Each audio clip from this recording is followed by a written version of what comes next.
Okay, so we know that more children are now growing up in households below the poverty line where at least one person is working than are growing up in households below the poverty line where there isn't someone working.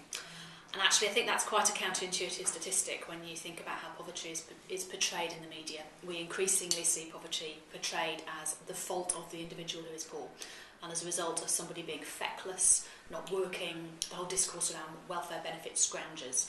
which I'm more than happy to say an awful lot more about because it's highly objectionable.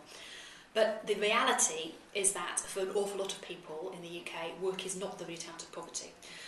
That's because people's wages are low, and it's because our living costs are high, particularly our housing costs. And when you equate low earning potential in the labour market with very high housing costs in particular, you end up with a majority of children who are living in poverty being in households where someone is working. So the idea that it is within people's own grasp in order to exit poverty through their own volition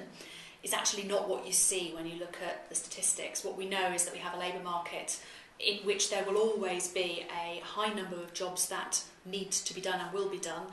which are paid at very low levels. At the moment, we have an economy in which low-paid work is paid at a level which is not sufficient to exit poverty. And we have a state which has responded by bringing in things like the Working Families Tax Credit,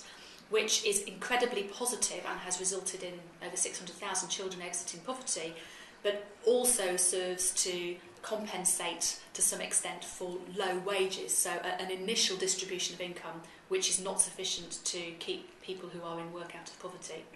So the answer has to be, in terms of looking at that initial distribution of income primarily, so that people get paid a fair wage, as is being campaigned for now, a living wage